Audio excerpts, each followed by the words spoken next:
बिस्मिल्लाहिर्रहमानिर्रहीम। अस्सलाम वालेकुम जी। प्रिंसिपल ऑफ मार्केटिंग हमारा जो टॉपिक था, हमारी जो बुक थी उसके कुछ टॉपिक्स चल रहे थे।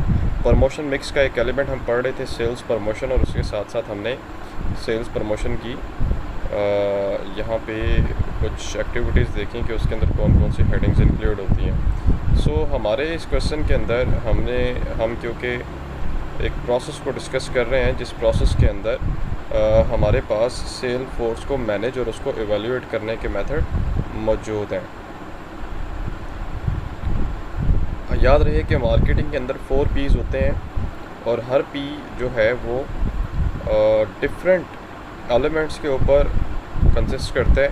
हमारे पास यहाँ जो पी है उसका नाम है प्रमोशन मिक्स। अब हम जब सेल फोर्स मैनेजमेंट पढ़ रहे थे तो उसका हमने एक point designing the sale force strategy structure को डिस्कस किया। Next one is the recruiting selecting peoples की बात कर रहे हैं कि जिसमें हमने क्या करना है कि अपनी सेल फोर्स के लिए लोगों को कैसे रिक्रूट करना है। This one is the. अब मैं नीचे आ जाता हूँ, ठीक है, रिक्रूटिंग एंड सेलेक्टिंग पीपल। अब इसमें ये होता है कि रिक्रूटमेंट कैसे करनी है। आपने अच्छे लोगों को हायर करना है जो कि वेल क्वालिफाइड होते हैं, क्योंकि अगर आप चंद थोड़े लोगों को हायर करेंगे लेकिन वो वेल पेड होंगे, अच्छे या क्वालिफाइड होंगे, तो हो सकता है वो आपके बिज़नेस के अंदर सेल जो है वो अच्छे तरीके से लेकर आ सकें। तो रिक्रूटमेंट करने के लिए आपको क्या करना पड़ता है, बाकायदा तौर पे उनका अच्छे तरीके से इंटरव्यू लेना पड़ता है। इसके साथ साथ उनकी ट्रेनिंग करनी पड़ती है और हर हवाले से उनको आपको चेक करना पड़ता है कि कहीं किसी किस्म का प्रॉब्लम तो नहीं है उनके अंदर, या किसी किस्म का लैग तो नहीं वो कर रहे। ये सारी की सारी चीज़ें जो होती हैं आपकी उस रिक्रूटमेंट प्रोसेस के अंदर शामिल होती हैं। आप आगे चल के एक सब्जेक्ट पढ़ेंगे जिसका नाम है ह्यूमन रिसोर्स मैनेजमेंट, जिसमें आपने देखना है कि आप किस बेस पे लोगों को रिक्रूट करते हैं और उनको सेलेक्ट कर रहे होते हैं। खैर, उसके बाद next one is the training the sales people की बात कर रहे हैं, प्रोसेस का अगला हिस्सा। इसमें आपने रिक्रूट करने के बाद ट्रेनिंग प्रोग्राम्स इंट्रोड्यूस करवाने हैं ताकि फ्यूचर में आने वाले जितने भी चैलेंजेस हैं उनसे निपटने के लिए आपकी टीम जो है वो हरदम हर वक्त तैयार रहे और अपना काम एफिशिएंट तरीके से करे। जैसे अगर आप जुबली लाइफ इंश्योरेंस में अगर आपकी जॉब होती है या किसी भी इंश्योरेंस कंपनी में, तो वो आपको एक हफ़्ते के लिए ट्रेनिंग प्रोग्राम में भेज देते होते हैं लाहौर या इस्लामाबाद में। या अगर उससे अच्छी मल्टी नेशनल फर्म में आपकी जॉब हो गई है तो हो सकता है वो आपको आउट ऑफ कंट्री भेजें। इसी तरह अक्सर औक़ात ये जो इंटर्नशिप के प्रोग्राम्स होते हैं जो बच्चे बैचलर के बाद किसी बैंक या इंस्टीट्यूशन में करते हैं, वो भी इसलिए कर रहे होते हैं कि ऑर्गेनाइजेशन के इन्वायरमेंट को वो एक तरह से अंडरस्टैंड कर सके। उसके बाद कंपनसेटिंग द सेल्स पीपल की बात कर रहे हैं कि आपने सेल्स पीपल को कंपनसेट कैसे करना है। अच्छे जो सेल्स वाले होते हैं वो अच्छे बोनसेस को देख के अट्रैक्ट होते हैं। आपने उनके लिए क्या करना है, कंपनसेटिंग प्लान वगैरह बनाने हैं कि आपने उनको कमीशन देनी है, आपने उनको बोनसेस देने हैं, ईद शबरात के मौका के ऊपर उनको आपने पैसे देने हैं, कपड़े देने हैं उनके बच्चों के लिए। इसी तरह छोटे छोटे इवेंट्स करके उन लोगों को आपने अकोमोडेट करना है। अब इसमें जो कंपनसेशन एलिमेंट्स होते हैं वो मिक्स होते हैं। अक्सर औक़ात ऐसा होता है इन सेल्स पीपल को आप कहते हैं भाई आपकी जो सैलरी है वो फ़िक्स होगी, लेकिन अगर आप इतनी सेल करेंगे तो आपका उसके ऊपर आपको हर प्रोडक्ट का कमीशन मिलेगा। इससे क्या होता है, वो कमीशन के चक्रों में चीज़ें जो है वो ज़्यादा से ज़्यादा सेल करने की कोशिश कर रहा होता है, ठीक है। उसके बाद next one is the supervising and motivating the sales people. अब आपने उनको कंपनसेट तो कर दिया, करने के बाद एवेल्यूएशन का प्रोसेस ज़रूरी होता है। आपने अपने लोगों को सुपरवाइज़ भी करना है कि क्या ये काम सही तरीके से कर भी रहे हैं कि नहीं कर रहे। इन्हें कहीं ना कहीं मोटिवेट करने की ज़रूरत। अक्सर औक़ात ऐसा होता है कि एक ऑर्गेनाइजेशन में एक ही तरीके से जब बच्चे काम कर रहे होते हैं ना, तो वो लोग थक जाते हैं। तो जो बड़े बड़े मैनेजर्स होते हैं वो फिर क्या करते हैं, जब रियलाइज़ करते हैं कि ये बंदा थक गया है, अक गया है, तो उसको मोटिवेट करने के लिए वो जनाब कुछ ऐसे प्रोग्राम करते हैं ताकि वो बंदा मोटिवेट हो जाए। जैसे कासम अली शाह साहब को बुला लेते हैं, जैसे रज़ा साहब को, मुस्तफ़ाई साहब को बुला लेते हैं, उनको उनसे स्पीचेस वगैरह करवाते हैं कि हमारे लोगों को इसमें क्या किया जाए, मोटिवेट किया जाए, या उनको मूवी दिखा दी या फैमिली टूर कहीं भेज दिया। Next one is the supervising and monitoring के अंदर ही चल रहा है अभी जी। सुपरवाइजिंग द सेल्स पीपल की बात कर रहे हैं। आपने सेल्स पीपल को सुपरवाइज़ करना होता है कि क्या प्रॉपर वो ड्यूटी दे रहे हैं टाइम के अंदर। कहीं मतलब कि कॉल प्लान आपने देखने हैं। अपने कस्टमर्स के पास आप जाते हैं और पूछते हैं यार हमारा ये सेल्स का नुमाइंदा आपके पास आ रहा है, तो बताएं कि क्या वो सही तरीके से सर्विसेज दे भी रहा है कि नहीं दे रहा। टाइम एंड ड्यूटी एनालिसिस की बात कर रहे हैं, तो आपने जनाब क्या करना है, आपने ये चेक करना है कि ये जैसे एक डायग्राम है जी आपके सामने, कि how sales people spend their time. 31% administration के पास, 10% एक्टिव सेलिंग होती है, 10% प्रॉस्पेक्टिंग होती है, 14% प्रॉब्लम सॉल्विंग होती है, 17% पर्सनल डाउन टाइम होता है, 18% ट्रैवल टाइम होता है। बेटे असल में जो काम है वो कितने परसेंट है? 10% है। 31% वो एडमिनिस्ट्रेशन को जवाबदेह होते हैं, 14% वो प्रॉब्लम को हल करने में लगा रहे होते हैं। मतलब ये अपना पूरा टाइम, एक दिन की मैं बात बता रहा हूँ। 17% वो ज़ाती अपने जो होता है, मतलब कि काम शाम घर में होता है, फैमिली को वो टाइम दे रहे होते हैं। 18% ट्रैवल में वो स्पेंड करते हैं क्योंकि उन्हें ट्रैवल करके अपने कस्टमर के पास जाना पड़ता है। एंड 10% प्रॉस्पेक्टिंग कस्टमर्स को वो ढूंढ रहे होते हैं, उन लोगों को जो लोग वाकई आपके कस्टमर्स हैं और आपकी चीज़ ख़रीदना चाह रहे होते हैं। Next one is the selling and internet की बात कर रहे हैं जी। अब वो कह रहे हैं जी सेलिंग आप जनाब जैसे लाइव करते हैं इंटरनेट के थ्रू भी कर सकते हैं। इसमें एक सेल्स 2.0 का कंसेप्ट है। ये टर्म जो है पेपर में अक्सर आ जाती है, कहते हैं merging of innovating sales practices within the web 2.0 technologies to improve the sales force effectiveness and efficiency.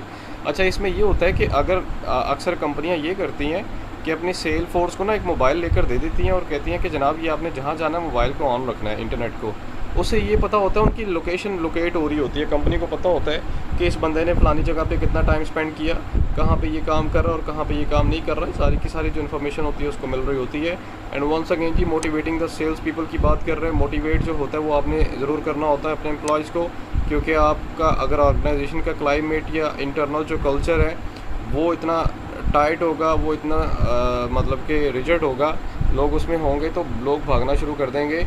आप क्या करते हैं कि आपने उनको फ्रस्ट्रेट नहीं होने देना, ठीक है। आप उनके लिए कुछ ऐसे प्रोग्राम्स बनाते हैं कि वो इन्वॉल्व, जैसे हमारे कॉलेजेस में टूवर्ड्स बहुत ज़्यादा जाते हैं, लेकिन उसका एक फ़ायदा ये होता है कि एम्प्लॉयज़ जो है मेंटली तौर पे बड़े स्ट्रॉन्ग रहते हैं। सेल कोड्स की बात कर रहे हैं, कहता है a standard that states the amount of the sales person should be sale and how sales should be divided among the company product. अच्छा, अब इसमें सेल्स कोर्स पढ़ रहा हूँ। सेल कोटा की बात कर रहा है। बेटे कोटा क्या होता है?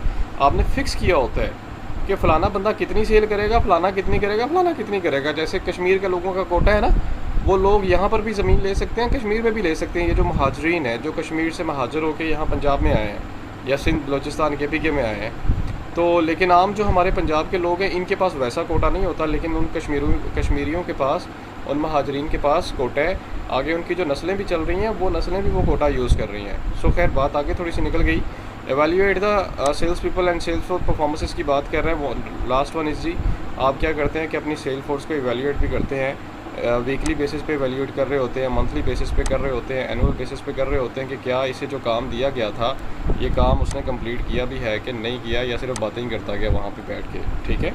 तो आप एवेल्यूएट करने के तरीके का डिफरेंट होते हैं। आप कस्टमर से भी पूछ सकते हैं, आप उसके टीम लीडर से भी पूछ सकते हैं, उसकी सेल की परफॉर्मेंस से भी देख सकते हैं। नेक्स्ट वन इज़ द, वो कहते हैं जी आपका मेन आ रहा है जी वंस अगेन प्रमोशन मिक्स का एक और एलिमेंट जिसका नाम है पर्सनल सेलिंग प्रोसेस की बात कर रहे हैं। पर्सनल सेलिंग, जैसे मैंने आपको ये बताया था कि टीम की जो सेल फोर्स होती है वो क्या कर रही होती है, वो मतलब कि रिप्रेजेंट करती है अपने आप को एज आ कंपनी के बिहाफ पे, ताकि लॉन्ग टर्म रिलेशनशिप को क्या किया जा सके, बिल्ड किया जा सके। अब इसका प्रोसेस जो है वो डिफरेंट स्टेजेस पे वो है कंसिस्ट करता है।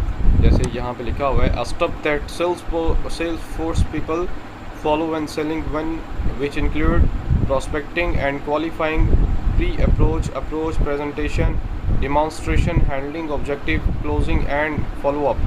ये सारे का सारा प्रोसेस जो है उसके अंदर शामिल है। Let's see what is it's explanation, ठीक है।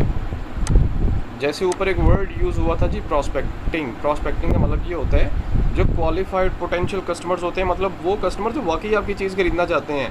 ये नहीं है कि कुछ ख़वातीन जाती हैं कपड़े की दुकान में, कहते हैं भाईजान ये भी दिखाएं, ये भी 10 चीज़ें निकलवा के कहती हैं कि हमने लेनी एक है, वो भी 1 मीटर कपड़ा लेना है। यानी देखें ना, सेल करने वाले का वो जो फिर अगली दफ़ा जब जाती हैं तो सेल करने वाला जो होता है वो पहचान जाता है कि यार एने जनाब वो क्या कहते हैं कि बस खाना पूरी करनी है, लेना इसने कुछ नहीं। जो कहती है दोबारा भाईजान ये भी दिखाएं, वो आगे से कहते हैं बाजी दोनों ही देख लो, ठीक है, वही कपड़ा जो लास्ट टाइम तुम वेख्या सी। तो इसमें क्या होता है फिर, क्योंकि उसे पता होता है, वो कहते हैं बाजी वो निकाल कर दूंगा जो आपने लेना है, उसके अलावा नहीं मैं दिखा। तो ये that is the potential customers के वो लोग जो वाकई आपकी चीज़ ख़रीदना चाहते हैं, उनको आपने आइडेंटिफाई करना है। आप जस्ट क्वालिफाई एंड इसके अंदर जस्ट आप इसी को एक्सप्लेन कर दें, इनफ होगा आपके लिए, ठीक है, लेकिन मज़ीद एक्सप्लेनेशन के लिए फ़र्स्ट पैराग्राफ इनफ है। उसके बाद प्री अप्रोच की बात कर रहा है जी। प्री अप्रोच क्या होता है कि आपने क्या करना होता है कि a sale person learn as how much possible about a prospective customers before making a sale। यानी जो आपके कस्टमर्स होते हैं ना, जिन्होंने चीज़ ख़रीदनी होती है, आपने कहते हैं ना मैं इस बंदे की शक्ल पढ़ सकता हूँ। आपने जैसे ही उस बंदे से मिलना है तो आपको फौरी तौर पे पता चल जाना चाहिए कि ये वाला जो पर्सन है ये वाकई आपकी चीज़ ख़रीदना चाहता है या इसको अशद ज़रूरत है, शिद्दत से ज़रूरत है। तो आप जनाब क्या करते हैं कि उसकी बातों से अंदाज़ा लगा के फौरी तौर पे वैरायटी फेंक देते हैं। That is called the pre approach. यानी अप्रोच करने से पहले आपने जनाब अंदाज़ा लगा लिया, जिसको कहते हैं घेरा आपने डाल लिया। देन आप अपनी अप्रोच करते हैं उस तक, आप तक उससे मिलते हैं, फिर जाके जनाब फर्स्ट आपकी मीटिंग होती है। ठीक है, मीटिंग से पहले ही आपने एक आइडिया लगा लिया था, अब आपने अप्रोच कर लिया है जनाब। अब आप गेम डालेंगे अपनी उसको चीज़ को सेल करने के लिए।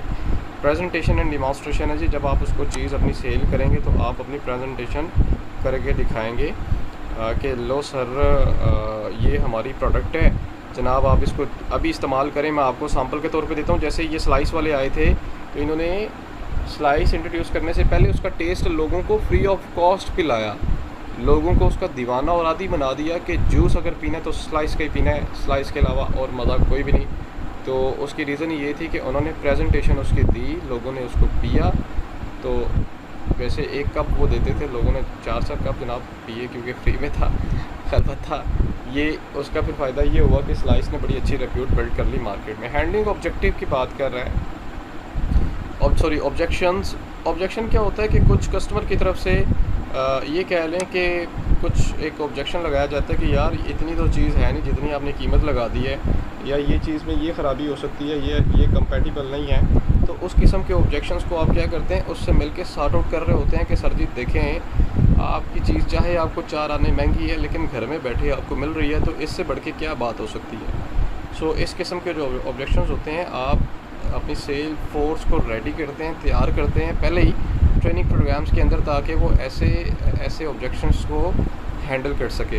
क्लोजिंग की बात है जी। अब आपने क्लोज़ करना चाहिए अपने कस्टमर को अल्लाह हाफ़िज़ कहना है, लेकिन अल्लाह हाफ़िज़ कहने से पहले जनाब उसके मुंह से आपने ये बात लाजमी निकलवानी है कि सर 10 पीस का या 20 पीस का ऑर्डर दे दें, क्योंकि कस्टमर जो है बाद में ये ना हो कि क्लोजिंग ये होता है कि आपने रेट डिसाइड करना, सर जी मैं आपको इस रेट पे चीज़ सेल करूँगा, तो जनाब आपने ये ऑर्डर लेके उठना है। ये नहीं है कि 10 मिनट लगाए हैं, कस्टमर ने ऑर्डर ही नहीं दिया आपको।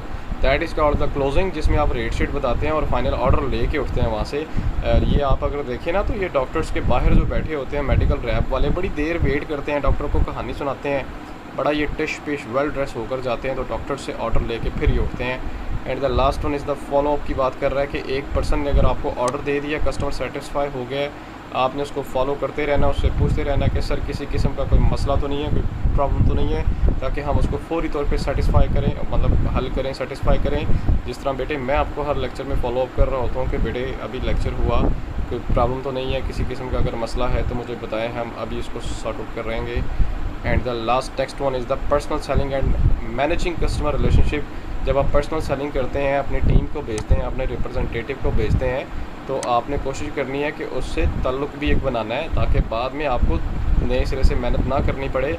ताल्लुक़ बेस पे जनाब आप क्या करें कि अपनी जो प्रोडक्ट है उसको सेल कर दें। That is the personal selling, जो कि हमने अभी कंप्लीट किया। Next one is the sales promotion की बात कर रहे हैं। सेल्स प्रमोशन में क्या होता है कि शॉर्ट टर्म इंसेंटिव देते हैं आप अपनी प्रोडक्ट के अंदर, ताकि उसको इनकरेज करें, उसको ज़्यादा से ज़्यादा बूस्ट करें कि लोग उसको ख़रीदने के लिए तैयार हों। जैसे आप अक्सर जाते हैं, बाहर बोर्ड पे लिखा होता है up to 70% off, buy one get one buy one get one free, ऐसे करके कुछ सेल्स होती हैं। लेकिन याद रहे कि साइन बोर्ड पे अक्सर ये लिखा होता है अप टू 70% ऑफ। तो हमारे लोग देखते साथ ही जनाब कहते हैं कि सर जी इसका मतलब ये है कि 70% डिस्काउंट है, तो वो बेटा 70% डिस्काउंट नहीं होती, वो 30% डिस्काउंट होती है, क्योंकि उसने लिखा हुआ है अप टू 70%, यानी 70% से ऊपर जितने परसेंट रह गए हैं हमने उतना देना है। हम इसी गलतफहमी में मॉल्स में जाते हैं और फिर हमारी बहस व मुबाहसे इंतहा पे होते हैं, शिद्दत पे होते हैं। फिर जब हमें कोई समझाता है तो हम आगे से कह देते हैं कि यार तुम हमसे बहस लगा रहे हो, हमें बेवकूफ़ बना रहे हो। सो हम उस कंडीशन में ये बात कहते हैं जब हमने मार्केटिंग सही तरीके से नहीं पढ़ी होती। अलबत्ता ऐसे तो चल रहा होता है अक्सर। So we are talking about sales promotion. So sales promotion के अंदर बेसिकली हमने क्या देखा जी, हम शॉर्ट टर्म इंसेंटिव देते हैं। Rapid growth of sales promotion, क्या आप चाहते हैं जी अगर उसके रैपिड ग्रोथ हो तो वो कैसे पॉसिबल है जी? वो डिफरेंट वे से पॉसिबल है। उसके लिए आप क्या करते हैं जनाब, आप कंज्यूमर प्रमोशन प्लान, यानी कि आप रिटेलर को, होलसेलर को जनाब ट्रेड प्रमोशन देते हैं। आप बायर को क्या करते हैं जी, उसको प्रमोशन की, बायर को कहते हैं सर जी आप ये ज़्यादा से ज़्यादा खरीदें, अभी आपको सस्ती मिल जाएगी, ठीक है, बाद में महंगी होगी। बिज़नेस प्रमोशन, जो बड़े बड़े डिस्ट्रीब्यूटर्स होते हैं उनको आप कहते हैं सर अगर आप ये चीज़ खरीदेंगे हम अपना आपको डिस्काउंट देंगे। उसके बाद सेल्स फोर्स प्रमोशन की बात करते हैं कि जो लोग आपकी चीज़ें सेल कर रहे होते हैं उनको आप कहते हैं यार अगर तुम ये चीज़ें इतनी सेल करवा दोगे मैं जनाब तुम्हें एसी फ्री दूंगा या उम्रे का टिकट आपको फ्री दे दूंगा, जिसकी वजह से वो बड़े बूस्ट अप होते हैं और चीज़ को सेल करवाते हैं। The growing use of the sales promotion has resulted in the promotion clutter हमने पढ़ा था ना ऊपर, एक रुकावट को कहते हैं अक्सर औकात हमारी एडवर्टीज़मेंट के अंदर कि जब हम ज़्यादा से ज़्यादा प्रमोशंस दे रहे होते हैं ना तो लोग फिर पता क्या कहते हैं, लोग कहते हैं यार इन्ना दी चीज़ ख़राब हो गई तो इसलिए प्रमोशन दे देने, ऐसी चीज़ सेल नहीं हो रही है, घटिया ब्रांड है। तो वो मैं अगर यहाँ, क्योंकि I am right now in Gujranwala, तो गुजरांवाला में सिविक सेंटर के अंदर बाहर जो एक शॉप है वहाँ पे लिखा हुआ था 50% of on all type of brands. तो अंदर वहाँ पे गए तो वहाँ पे वैरायटी डिफरेंट थी, फीमेल्स की वैरायटी भी थी, मेल्स की भी थी, और उसके साथ साथ जो किड्स की होती है वो भी थी। तो हर एक के ऊपर 50% था। सो वी वर एंशियस कि भाई ये 50% इन्होंने क्यों लगाया, तो उनको भी खैर समझ में आ गई कि ये नहीं यार ये हमने 50% जो फ्लैट लगा दी है पूरे स्टॉक के ऊपर, हमें इसको चेंज करना चाहिए। अगले दिन जब हमने देखा तो उन्होंने डिस्काउंट का जो रेट था वो प्रोडक्ट्स के हिसाब से लगाया और चेंज कर दिया। अलबत्ता वी वर अनलकी कि हमने उस टाइम नहीं ख़रीदा, हमने वेट किया तो वो परसेंटेज चेंज हो गई। खैर कोई नहीं, होता है कभी कभार ज़िंदगी में।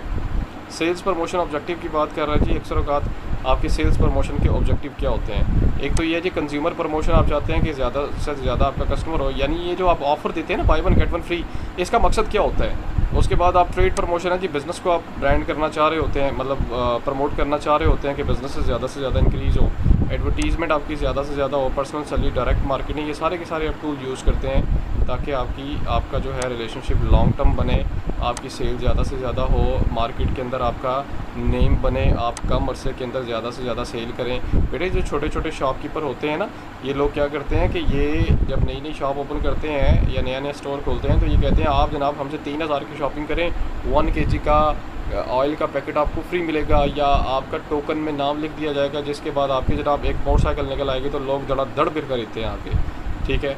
सेल्स प्रमोशन के लिए टूल्स कौन कौन से यूज़ होते हैं जी? उसके लिए जैसे ऊपर उसने बता दिया था कि डिफरेंट किस्म के टूल्स हैं, जिसमें सबसे पहले कंज्यूमर प्रमोशंस की बात कर रहे हैं।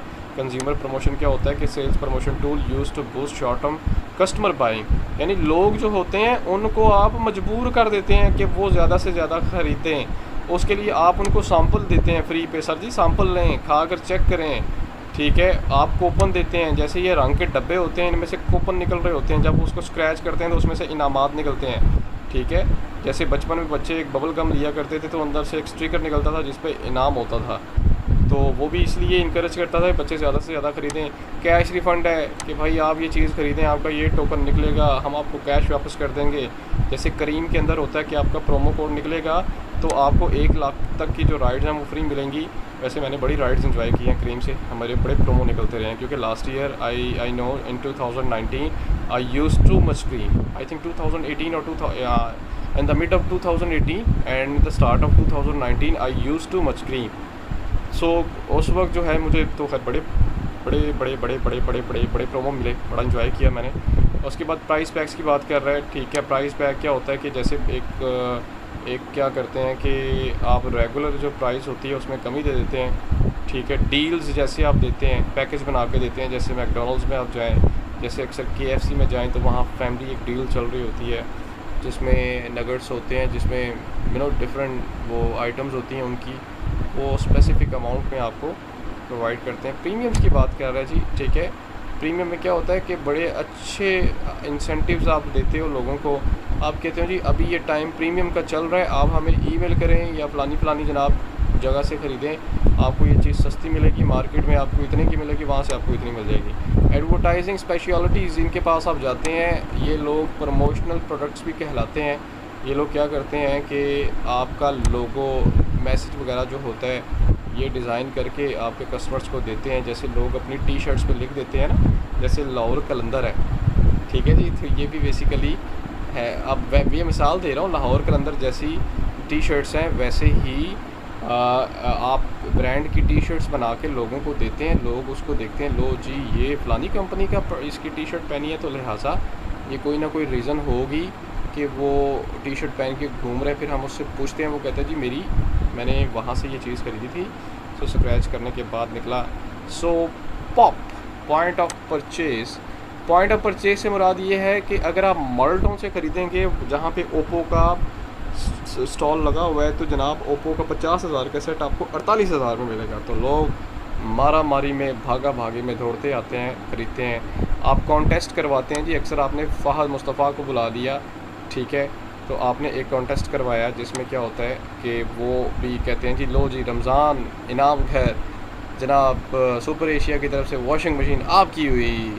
तो फिर इससे क्या होता है कि लोग जब बाहर जाते हैं तो सुपर एशिया की चीज़ें देखते हैं, वो कहते हैं कि यार वाह ज़बरदस्त, सुपर एशिया वाले इतने बड़े दिल के हैं कि वो मशीनें जनाब गिफ्ट भी देते हैं, तो हम इनकी ख़रीद कर देखते हैं। So that is the little tools which are used to promote the sales in sales promotion.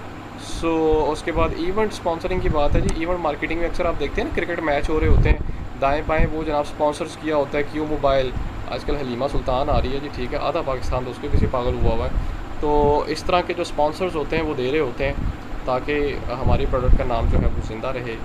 तो ट्रेड प्रमोशन की मैंने आपसे बात की है जी, ठीक है। जैसे ट्रेड प्रमोशन क्या होता है कि आप रीसेल, ये जो होते हैं ना होल सेलर होते हैं, रीसेलर्स होते हैं, इनको आप देते हैं कि भाई अगर आप 1 करोड़ का माल ख़रीदेंगे, पुश करेंगे हमारी चीज़ को, तो हम जनाब आपको उसका क्या करेंगे, बेनिफिट भी देंगे, आपको ये गाड़ी फ्री निकल आएगी। तो वो लोग इसी लालच में क्या करते हैं, चीज़ें रीसेल करवाते हैं। आप जब जाते हैं ना, वो कहते हैं यार मैंने ये चीज़ लेनी है, कहते हैं सर जी वो चीज़ तो ख़त्म है, तो शीबा के सेल तो ख़त्म है, पावर पॉइंट के पड़े हुए हैं, अगर आप वो ले लें तो वो उससे अच्छा काम करते हैं। यानी ये बंदा ऐसा होता है जो गेम चेंजर होता है, क्योंकि ये मिड में होता है। आपको पता है ना कि इंसान की जो सांस की नाली है, जो शाह रग है, ये गेम चेंजर होती है सारी। दिल तो होता है, दिल तब्दील भी हो जाता है, ठीक है, रिप्लेस भी हो जाता है। दर्द दिल के वास्ते, वो क्या था शेर, खैर चलें भूल गया है। तो दिल जो है अगर बंद हो जाए तो वो थोड़ी देर बाद ठीक हो जाता है पंपिंग के थ्रू या मेडिकल टेक्निक्स के। लेकिन अगर शाह रग से दबा दिया जाए और सांस बंद एक दफ़ा हो गई तो समझे उसका चलना ज़रा मुश्किल होता है। तो इसी तरह जो ये सेंटर में पर्सन होता है, ये गेम चेंजर होता है, ठीक है। कौन सा, ये वाला पर्सन जो ट्रेड प्रमोशन के लिए अपना रोल प्ले करता है। इसको रीसेलर भी कहते हैं, बड़े बड़े होल सेलर्स होते हैं। Next one is the business promotion की बात कर रहे हैं। ये भी एक ऐसा टूल है जो कि बिज़नेस लीडर्स जो होते हैं, जो कि जनाब पूरी आप ये कह लें कि किसी एक बिज़नेस को प्रमोट करने के, जैसे कासम अली शाह ना, यहाँ पे एक कॉलेज ओपन हुआ तो उसके लिए उन्होंने कासम अली शाह को बुलाया हुआ था, जो कि उस बिज़नेस का नाम लेके तो उसको प्रमोट नहीं था कर रहा, अलबत्ता उस बिज़नेस के अंदर आके उसकी ख़ास इनकादी तकरीब में आके उसने बड़ी अच्छी स्पीच की और लोगों ने कहा कि हमने अगर दाखिला लेना है तो इसी कॉलेज में लेना है, क्योंकि इन्होंने कासम अली शाह साहब को बुलाया था। एंड कासम अली शाह साहब he is the one of the best motivator with in the Pakistan, not only in the Pakistan, all over the world, जहाँ पे इनके लेक्चर्स देखे सुने जाते हैं। डेवलपिंग द, ये था बेसिकली टूल्स जो हमने पढ़ा जी। And I think your chapter is complete. Developing the sales promotion program, last one is the कि आपने सेल्स प्रमोशन प्रोग्राम कब बनाने हैं, कब आपने ऑफ़र देनी है। भाई देखें, अगर तो ईद का मौका करीब है तब आप 50% ऑफ़ दे देंगे तो फिर बेवकूफ़ी हो गई। आप उस वक्त 50% ऑफ़ दें जब आपकी सेल नहीं हो रही, जब आपका कंपेटिटर आके बैठ गया है, जब आप जनाब समझते हैं कि ऑफ सीज़न चल रहा है, तब आप प्रमोशन दें ताकि लोग ज़्यादा से ज़्यादा उसको क्या करें, ख़रीदना शुरू कर दें। So it is over chapter is now going to complete and there are the some objective key terms and the short cases. अगर कोई बंदा पूरा चैप्टर चाहता है कि मैं यानी शॉर्टकट उसका ढूंढूं, तो आप इन ऑब्जेक्टिव्स को ज़रूर पढ़ें, ठीक है। ये पूरे के पूरे चैप्टर्स के शॉर्टकट्स होते हैं। ठीक है जी, ये क्वेश्चन है ना, जैसे ये आप क्वेश्चन पढ़ें, इसका जवाब ये दिया हुआ है, ये पूरे चैप्टर की निचोड़ है किस्म का। So these are the key terms you can study after completing this chapter इंशाल्लाह। Thank you so much for watching जी। अगली वीडियो अगले लेक्चर में, लेकिन उससे पहले चैनल को सब्सक्राइब आप ज़रूर करें ताकि अगली वीडियो का नोटिफिकेशन आपको मिलता रहे। Thank you so much for watching जी। अपना ख्याल रखें। शुक्रिया। अल्लाह हाफ़िज़।